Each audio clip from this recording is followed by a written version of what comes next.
From public administration, this year, she is the topper, you can say. So 17th rank is the first rank from public administration or public adoption, because we guess there is no any other candidate within that 1 to 16. Yes. So it is good for public ad students, public ad people, those who have optional. At least in top 20 there is public administration. Although it keeps changing. Last year it was 14th, and before that it was 1st, and then before that it was 11th. So it keeps changing also, so that should not be. And I guess the rest she should speak, that especially related to public administration first. So I joined Lukmaan IAS in 2020 as well as 2021, mostly because of the test series, and I would like to mention that it was one of the best decisions I took for my optional, because the test discussions, as sir was mentioning, I used to sit right there and attend all the 3 to 4 hour long discussions that I used to have with sir. I mean, we all used to, and it really helped me build that perspective and connect things, as we call in public administration. The differentiation part was already there, but it was with the discussions that the integration developed. I was able to connect the concepts better, and I still remember sir drawing all those graphs, and I was amazed to see that even the most theoretical of concepts and ideas, sir used to present it graphically and diagrammatically, and they did help me consolidate and gain an overview of all the topics that were mentioned. So in terms of concept building, in terms of answer writing, I think the test series helped me immensely, sir. And even in 2020, because I did not get a lot of time between prelims and mains, I used to write full-length public administration tests. I wrote 4 of them, and in 2020, I wrote almost 12 to 13 tests that we had. So comprehensive coverage and then comprehensive understanding, I would say. How you think, nowadays in public administration, students have a bit of confidence problem. So how you will tell to them that how they can have their confidence? Sir, I think any optional is good enough, and if we look at the trends over the years for all the optionals, the scores have now been moderated. We do not see much high scores in other optionals as well, be it science optionals like physics or mathematics even. There are many friends of mine as well from different optionals who could not qualify because of their optional scores. Plus, I would like to say that with public administration, you get some intangible benefits out of the understanding of the subject in your GS2 and GS4 papers. Even I think my scores have boosted because of public administration and essay. Essay is one paper where you do not realize, but a lot of concept building actually helps in writing essay. This year itself, there was an essay on best practices, and remember that was the essay I wrote. So it is the understanding of various concepts and interlinkages that helps you not in just the optional but also in GS papers. So I think the optional is doing good, and it will continue to do good provided you get the hang of it and you develop the conceptual understanding out of it and utilize it in ways that is not restricted to the optional but also in GS papers and essay papers. What you will see, like the last year paper is 2021, the way the public ad paper was asked. So how you see, how you rate that paper? So based on my understanding and my performance analysis from the test series, I realized that I was not so good with the 10 markers or the compulsory questions. I used to get this comment often from sir that the understanding is good, but you need to write more nuanced analysis of in the 10 markers, but compared to the comparing it with the other longer answer questions, that was the decent part.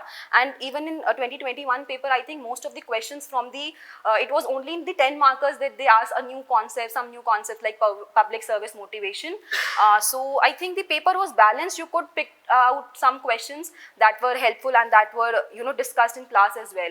Even in from the post NPM era, there were 2 questions, new public service and new Weberian state. Because of the discussion and because we had discussed them thoroughly in the class, I was able to write that question well. This year they asked new Weberian state as well. Finally, we had been waiting for so long for that question to be asked, and it was asked this year. I think I may have written some remarks in your mock test. 1 to negative remarks. that I think that helped me better than the positive answer. It really helps you to improve, because as I said, I realized it from the test itself that since my 5 markers were not, 10 markers were not good, the question 1 and question 5 I used to attempt them at the last, and I only tried that I should be able to write at least 5 to 6 answers out of all the 10 questions nicely, and then even if I'm able to write some average answers in the rest 4 questions, it would be a good idea. As we were talking that even if people are not getting this high marks in public administration, like even they get 50, 60, still they can make list. They improve GS. Yes. What message you try to give to people on that aspect? How they can improve their GS section? So I think for GS as well as for optional, there is only one mantra, that is practicing previous year questions. I think a lot of questions are only recycled in ways, and you see the content and the concept behind the questions remain mostly the same. So if you take up a topic and then make short notes of it, make some value addition content from here and there, diagrams, quotes, data and fact, and then revise them over and over again and practice answer writing. I remember for ethics, I have scored a decent score in essay as well as ethics, and 29 in ethics. 127 it is in ethics, and I still remember I can almost recollect every single question. I remember writing, sir, every single question from section A as well as section B from 2013 to 2020, every single question, and I think that has really helped me, because in some ways or the other, all the topics you can cover through previous year questions. Those are the most authentic question bank that you can ever get. So just pick up a question, prepare some basic content on it, and then write questions over it from the previous year question bank that you might have.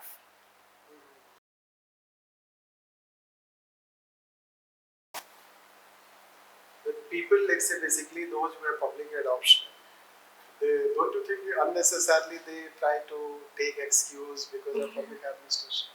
Sir, I think if they do, then it's not a very good idea. For myself, even for GS2, I did used to prepare content on GS2 specifically and separately, because I think there are some concepts and some nuances that are needed in optional but not in GS. We tend to overcomplicate our preparation, the strategy, the sources, but the simpler you keep it, the better it is. So as I said, previous year questions, topics from the syllabus, previous year question is all you need. That will give you the real perspective of how to prepare topics and how much deep to go in a particular topic. So I think preparation needs to be separated.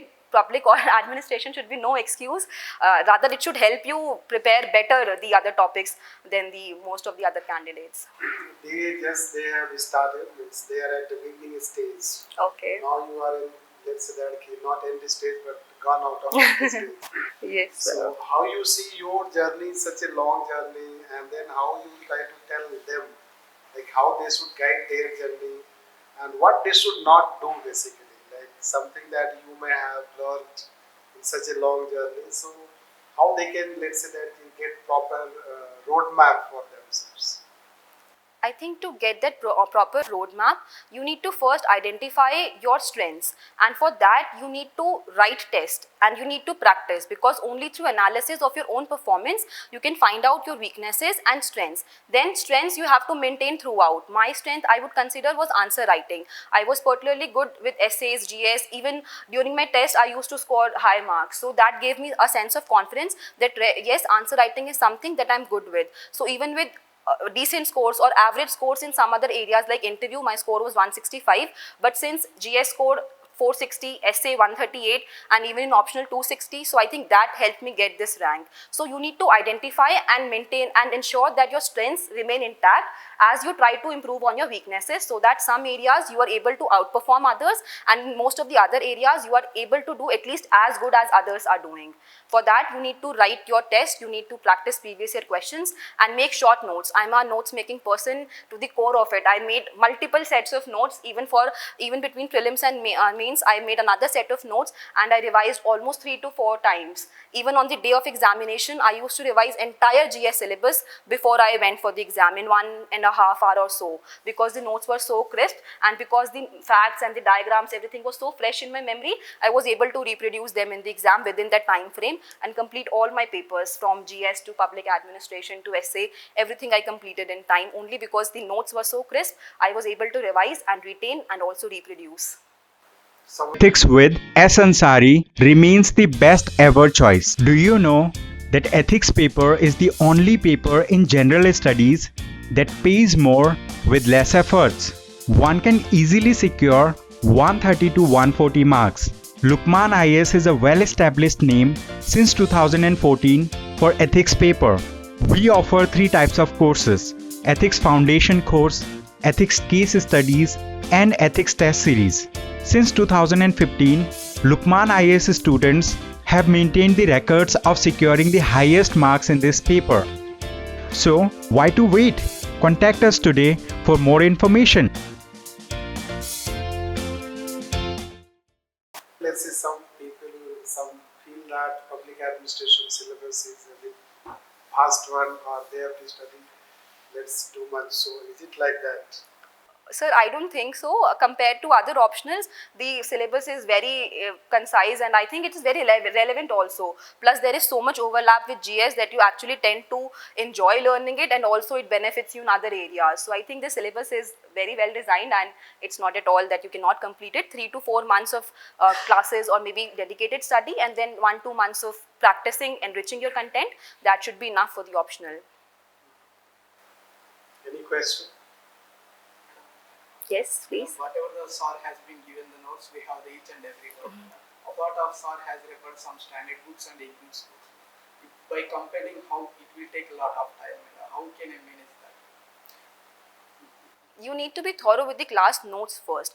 Understand that if you have read the class notes well, and you just have to skim through it. You don't have to read the other source as well word by word. Plus, I think sir must have mentioned the specific portions that you can refer. It is not that if you're referring to IGNOU, you have to read all the stuff from IGNOU. You can refer to those particular sections that sir might have suggested that they're covered better in the other reference material. So you can refer it selectively, and then once you read it, just make sure that you have read that and added the new ideas which you have got from that text in your base notes itself. So next time you don't have to revisit it, you can again keep revising your base material only.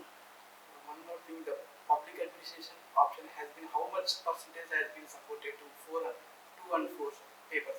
Yes, 2 and 4. It is very difficult to put that percentage tag on it, I would say. I want to start once again now. Already I am present end of the stage. It's difficult to tell in this. Yes, sir. Now, how can we approach to at least?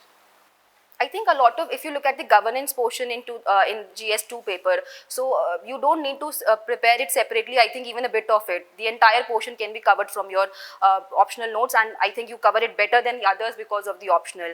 If you look at some basic concepts from the GS4 paper, transparency, impartiality, I still remember that graphical representation over the years, bureaucracy. Even in prelims, they're asking conceptual questions like what is bureaucracy. So it does help. It's not very easy for me to put a number tag on it, but it does help. You read it, you understand it, you interlink it, and then you will realize that it does help.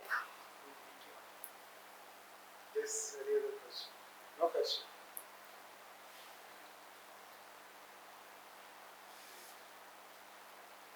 Yes. Most of the questions that we had, you I have already told.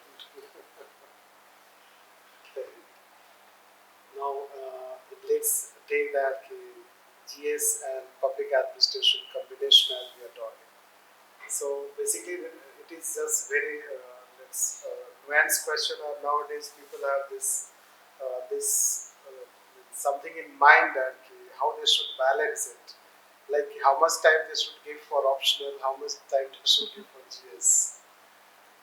So I think when you start the preparation, right before, I think 6 months before prelims is the time when you can focus a little more on optional, because GS portion then overlaps with the prelims preparation, the static concepts and everything. So that is the time when you can focus more on prelims, and 6 months before your prelims, optional can take an upper hand. You can devote, I think, 60% of your time to optional and 40% to GS, and after that it can be 40 and 60, more to GS, and as the prelims approaches 2-3 months before it, you can stop doing your optional. Maybe if you're very comfortable or in a later stage of your preparation, maybe answer writing or looking at previous year question is something that you can continue, but you should stop studying because prelims is also getting very dicey and you need to have complete focus on prelims during those Like times. saying that now at this stage there are two types of students. Like one, those who are going to write maths, and the other who are going to appear next. So those who are going to appear next, they have 1 year. Yes, So sir. what exactly likely strategy they can have from your perspective? So I think this was my situation in 2020 because I could not qualify prelims that year, but because I had developed a sense of understanding of the subject, I had completed my syllabus by then. I tried to ensure that I was also writing mains in that particular year itself.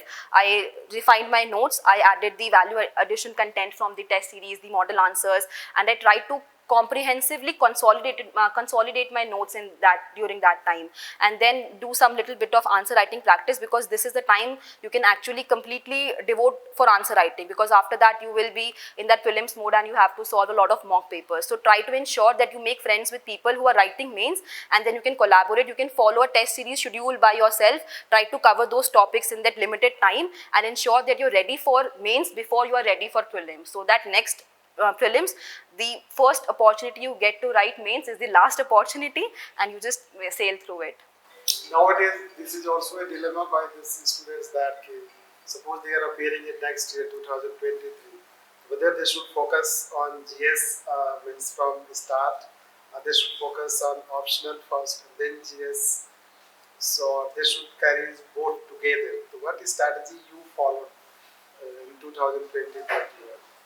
Sir, I always used to do both these subjects together, because doing one subject all the time also gets very overwhelming, and it is difficult to keep your interest intact. So I always combine both GS and optional, and I would rather choose a subject which is not even closely linked to the optional, so that I stay interested in both GS and optional. So optional, GS, and also answer writing. You can devote at least 1 hour every day from your schedule to practice answers, because you have a lot of time by now if you're writing your attempt next year. So utilize this time to consolidate and also practice answer writing. And in between prelims and mains, you can join a test series, or you can do that practice in mission mode afterwards. But for now, work on your content and practice, improve yourself, and time management and some other finer nuances that can be learned after prelims as well. But what strategies should be followed by those who are appearing in men's now?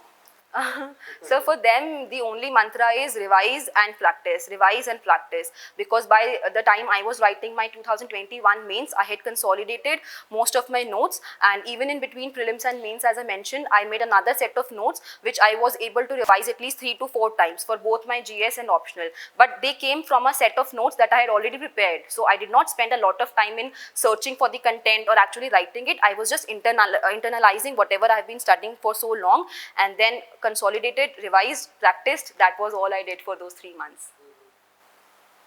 Another specific question is how to remember public administration,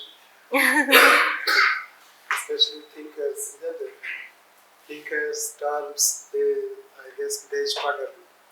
So what tactics or technique whether you had any specific technique or it was not a problem for you? So thinkers was one of my favorite parts of the syllabus. I actually enjoyed learning about the thinkers and understanding their perspective. But then remembering was another challenge. You like reading, but then remembering was a problem. So again, notes. I used to prepare a finer sheet, which I used to call it as sprinklers. Those were the concepts, some ideas from entire public administration syllabus that I could sprinkle just in my answers here and there. And so I think that was the point of that was kind of a consolidated sheet again. I was revise it almost every 2 to 3 days to remember and recollect, and right before entering the hall also I was revising the same set of sheets. In your view, although we ourselves define in our sense what is good answer, but now let's say since getting success, so how you see or how you can tell to them that what is a good answer? So it is still a difficult question even after qualifying, that what constitutes a good answer. But I think if your answer is demarcated into what we call the IBC approach, introduction, body, conclusion, and then a little background of the issue based on the marks. If it's a 20 marker question, maybe you can give a little more details into the background, but in a 10 marker you have to be straight, pinpointed, and address the demand of the question, as they call it, as immediately as you can. And then also if you can add some value addition content which most of the other people are not doing, that would show that you have done some extra hard work, and your hard work should be visible on this sheet. If you're in the answer sheet, if you have done something extra, if you're able to connect things a little better, be it through examples, case studies, diagrams, facts, anything, you have to identify your own USP and try that reaches the examiner, because in every second, third question, you should be able to present at least something. It's not possible in all the answers because you might not be knowing some answers, and some answers you have to write average, but in most of the other answers, you can try to make your content a little bit of better than others by writing some diagram, making some diagrams or adding some more value to your content. And counter perspective is another thing. Irrespective of the directive will only tell you to what extent the counter perspective should go. If it talks about critically analyzing or discussing, then maybe you can give 2-3 points, or depending on the marks obviously, but counter perspective is something that you can add in almost all the answers, especially in public administration. GS may not be a very good idea in all the answers, but in optional, you can add a counter perspective in almost all the answers. Any questions? Some new people have joined. Prelim is getting very tougher and tougher day by day, year by year. So I think 5 to 6 months is a very less time for preparing for prelims.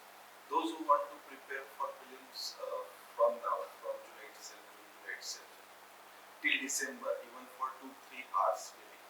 So what he or she can study for the prelims perspective. I think prelims is a game of knowledge and skill. So there are two components that you have to work on.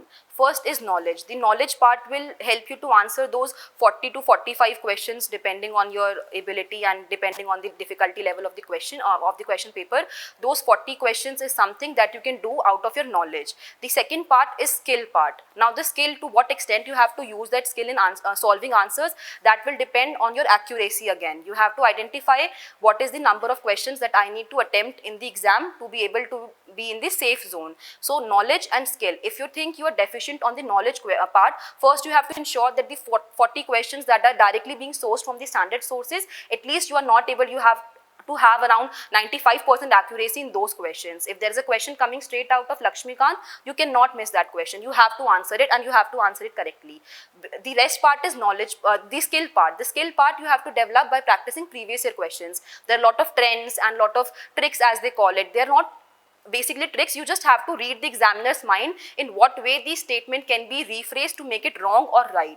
So just try to work on that skill. If you're able to solve questions even without knowing the answer, you just have to find out the answer. You don't necessarily have to know the answer. So for the initial months, you should work on your knowledge, and for the later part, you can work on the skill set. Yes. Any other? How you see your success ultimately?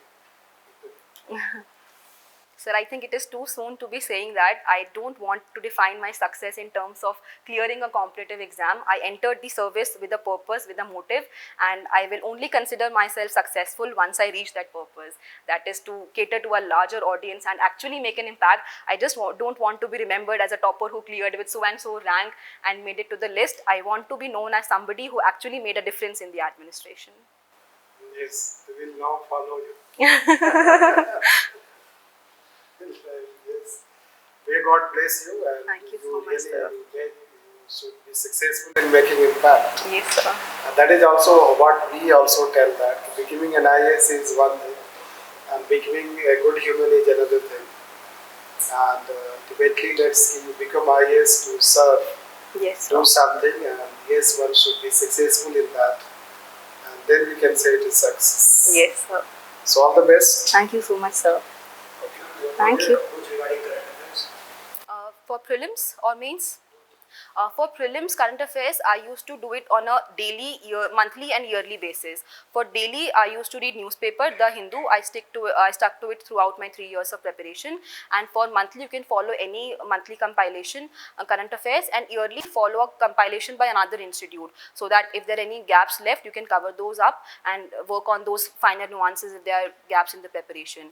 And I think current affairs, you need to just do the bare minimum because there is no end to it. So just define your sources in the beginning itself, that this is what I will do irrespective of what they ask. Stick to some basic sources for current affairs, and then, as I said, you need to develop that skill because you cannot solve the questions just based on your knowledge of current affairs. For mains, I used to refer another compilation, mains, because most of the content, static part I think is more important, but then there are also contemporary issues that you can cover from any compilation. Just one compilation would be enough between prelims and mains for mains. give it. Oh, thank you. Welcome to Lukmaan IAS. Study General Studies with Lukmaan IAS for building comprehensive knowledge. GS paper 2 and 4 will be taken by S. Ansari and other papers will be covered by renowned faculties. Live classes are as effective as offline classes. The classes are highly interactive in nature. Your doubts and queries will be addressed and there will be dictation of notes. In the last 10 years, Lukmaan IAS has set up a niche in the field of UPSC guidance.